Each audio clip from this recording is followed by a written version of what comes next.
Welcome learners. I am Dr. T. Gangaram, lecturer in statistics, SVA Government College, Srikalahasti. ఈ video లెక్చర్లో మనము cost of living index numbers, methods, importance, merits, demerits అవి చూద్దాము. ఇది చాలా కీలకమైన సబ్జెక్టు. కాకపోతే ఈ 2025 ఏఎస్విలో ఏం క్వశ్చన్స్ ఏం రాలేదు. ఇండెక్స్ నెంబర్స్ అంటే మనము ఈ ఫ్యామిలీస్కి సంబంధించి cost of living index numbers చాలా ముఖ్యమైనవి. ఇక్కడ ఇందులో cost of living index numbers CLINs అంటారు. పిఐఎన్ అంటే ప్రైస్ ఇండెక్స్ నెంబరు, సిఎల్ఐఎన్ అంటే cost of living index number, CBIN అంటే చైన్ బేస్ ఇండెక్స్ నెంబర్స్. ఇలాగా important steps involved in construction of cost of living index numbers, aggregate expenditure method, family budget method, uses and example. General price index numbers does not indicate the importance of price changes in the standard of living of society. మనకు ఈ మనుషులు ఈ కుటుంబాలు వాడే వాటిని ఈ price index అనేటివి సరిగ్గా రిప్రజెంట్ చేయవు. అందుకని వీటిని changes in prices of basket of goods, ఒక సగటు కుటుంబంలో అతను రోజు నివసించడానికి ఉపయోగించే నెల నెల కొనే సరుకులకు సంబంధించిన వివరాలకు సంబంధించి కన్స్ట్రక్ట్ చేసే ఇండెక్స్ నెంబర్స్నే cost of living index numbers అనమాట. Increase in prices of some items does not affect rich. ఇది కామన్ పీపుల్కి సంబంధించే cost of living index numbers. ఇప్పుడు బాగా ధనవంతులుగా ఉండే వాళ్ళకి ఈ పాల రేట్లు పెరిగినా లేదా బియ్యం రేటు పెరిగినా ఏది సాధారణ వస్తువుల రేటు పెరిగినా కూడా వాళ్ళకేమి లైవ్లీహుడ్లో ఏం తేడా రాదు, వాళ్ళ జీవనంలో ఏం తేడా రాదు. ఎందుకంటే ఆల్రెడీ వాళ్ళకి కోట్లు ఉంటాయి, వాళ్ళు భోజనానికి ఖర్చు పెట్టే డబ్బులు చాలా తక్కువగా ఉంటుంది, అది నెగ్లిజిబుల్ అనమాట. కాబట్టి వాళ్ళకేం చేంజ్ రాదు. కానీ it is need to we need to construct index number with the help of items used by the group of people. It is not A measure of standard of living. మనం confuse అవుతాము, cost of living అంటే standard of లివింగ్ని measure చేసే ఏమన్నా index numbers అని. ఇక్కడ సగటు కుటుంబాలకు సంబంధించిన వాళ్ళ జీవన వ్యయ, తెలుగులో జీవన వ్యయ సూచి సంఖ్యలు అంటారు వీటిని, వాటిని ఇది చేసుకుంటారు. కాబట్టి ఇందులో మనము కన్స్ట్రక్ట్ చేయాలంటే ఈ points, what is the scope and coverage to specify the class of people for whom the index number is constructed. మనం ఎవరి కోసం కన్స్ట్రక్ట్ చేస్తున్నామో స్పెసిఫై చేయాలి. ఫ్యామిలీ బడ్జెట్ సర్వే చేయాలి. శాంపుల్ ఆఫ్ ఫ్యామిలీస్ ఈ selected from specified class of people. ఈ cost of living index numbers కనుక్కోవడానికి 5 group of items కామన్గా చూస్తూ ఉంటాము. Food, clothing, fuel and lighting, house rent and miscellaneous అనమాట. ఏదైనా చిన్న చిన్న ఖర్చులు, ఎంటర్టైన్మెంట్లు లేదా వైద్యానికి అయ్యే ఖర్చులు, ఇట్లాంటివి ఇందులో మనము ఈ ఈ ఈ 5 ఐటమ్కి సంబంధించిన ఆ వివరాలు మాత్రమే తీసుకొని cost of living index numbers కనుక్కుంటూ ఉంటారు. Relative importance of items used by different sections of people is different. మనము ఒక్కొక్క వివిధ రకాలైన మనుషులు వాడే వస్తువులు అనేటివి వేరే వేరేగా ఉంటాయి. కొంతమంది కాలనీల్లో నివసించే వాళ్ళు ఒక రకమైన వస్తువులు వాళ్ళు వాడుతూ ఉంటారు. ఈ అపార్ట్మెంట్ కల్చర్ వచ్చిన తర్వాత వాళ్ళది వేరే అయింది. ఇండివిజువల్ హౌసెస్ వచ్చిన తర్వాత వాళ్ళు వేరే రకంగా వాడుకుంటారు అనమాట. వాళ్ళు వెయిట్స్ ఒక్కొక్క దానికి వేరే వేరే రకంగా ఇస్తుంటారు. ఇందులో అగ్రిగేట్ ఎక్స్పెండిచర్ మెథడ్ అనేది వెయిటెడ్ అగ్రిగేట్ మెథడ్ అని ఏమంటే it considers quantities consumed in the base year are used as weights అనమాట. మనం ఆల్రెడీ ఏదైనా గుర్తొస్తుందా, లాస్ట్ పేర్లో మనం ఇదే కదా చేసాము. మనము quantities consumed in the base ఇయర్ని మనం వెయిట్స్గా తీసుకున్నాము.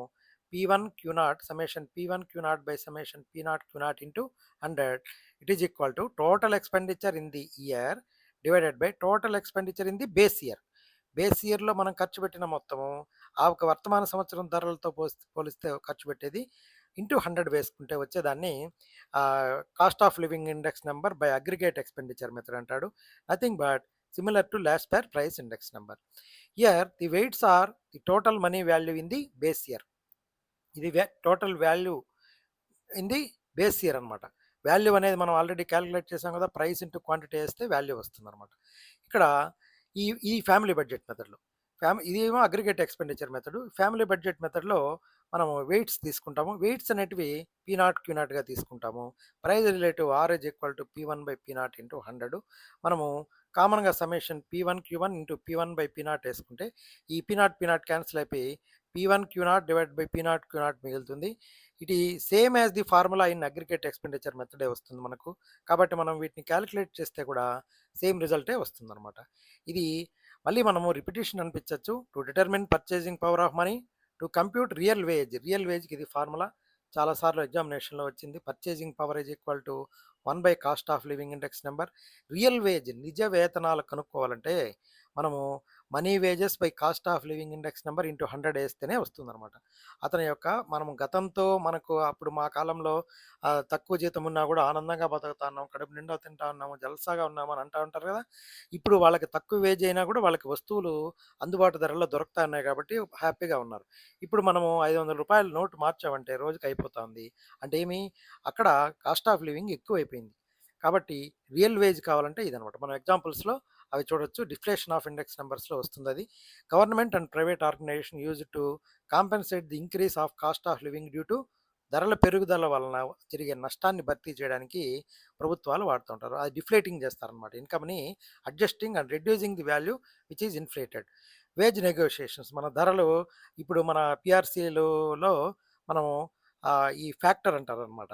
అంటే మనకు ఎంత జీతం ఉందో దాన్ని మల్టిప్లికేషన్ ఫ్యాక్టర్ అంటారు. 2.58 అలాగా అంటూ ఉంటారనమాట. ఆ మల్టిప్లికేషన్ ఫ్యాక్టరు పెంచడానికి ఈ కాస్ట్ ఆఫ్ లివింగ్ ఇండెక్స్ నంబర్స్‌ని ఉద్యోగ సంఘాల వాళ్ళు తీసుకొని దాన్ని యూజ్ చేసి ఇవి నెగోషియేషన్స్ చేస్తూ ఉంటారు.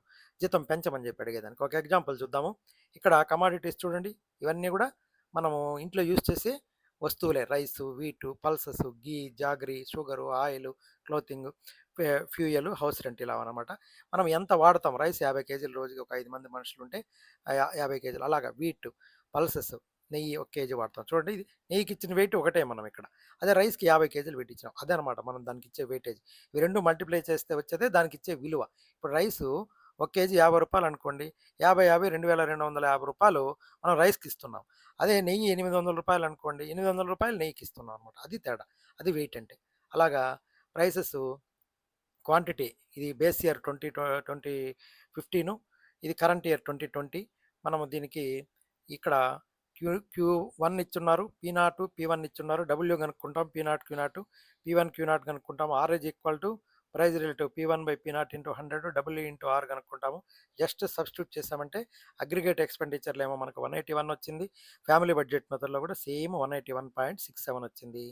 ఇప్పుడు రిపిటేషన్ అనిపించచ్చు కానీ వినండి. Measures change in cost of living of A specific group based on a basket of goods and services. నేను ఇప్పటి వరకు ఉండేది నా దగ్గర 2020లో నేను ప్రిపేర్ చేసిన ఫ్రేమ్స్. ఇవి కొత్తగా మనకు ఈ ఎగ్జామ్ బేస్ చేసుకొని యాడ్ చేశాను. Reflects impact of price change in on consumers. మనకి important, it is not a direct measure of standard living. అది గుర్తుపెట్టుకోండి.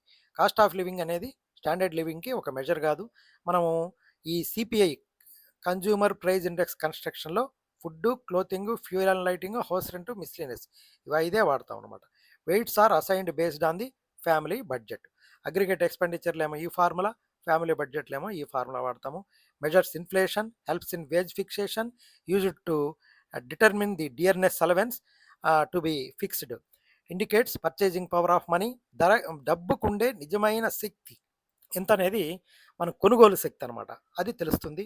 ఎకనామిక్ పాలసీ డెసిషన్స్ తీసుకోవడానికి ఉపయోగపడుతుంది. కంపేరింగ్ స్టాండర్డ్ లివింగ్ స్టాండర్డ్స్ని మనం కంపేర్ చేసేదానికి ఉపయోగపడుతుంది. ఇవి గుర్తుపెట్టుకోండి. Purchasing power 1 by consumer price index number. Real wage is equal to money wage by CPI into 100. Higher CPI indicates low purchasing power. Real wage shows actual earnings capacity. ఇక్కడ government uses CPI to revise DA salary increases when CPI rises, maintains purchasing power of employees. ఇప్పుడు కానీ మనకి CPI 150 వచ్చింది అనుకోండి, ధరలు 50% పెరిగాయి కాబట్టి నా జీతం డిఏ 50% పెంచారు మనం అడగచ్చు అనమాట. ఒక ఎగ్జాంపుల్ చూద్దాం. కాస్ట్ ఆఫ్ లివింగ్ ఈ ఈ index is used to measure cost of living. డైరెక్ట్గా ఉంది ఇది. Confusing CPI with general price index number. Common mistakes ఇవి. Ignoring weights in calculation. Assuming CPI is equal to standard of living. ఇట్లా అనుకుంటూ ఉంటాం, ఇది మిస్టేక్. ఇది wrong substitution of formula. CPI measures cost of living. 2 methods ఉన్నాయి, aggregative, family budget method. Used for DA wages in real wage depends on. Summarize చేద్దాము. Introduction to cost of living index numbers వచ్చింది. మన steps involved in construction, 2 methods, aggregate expenditure, family budget, uses in examples. Thank you.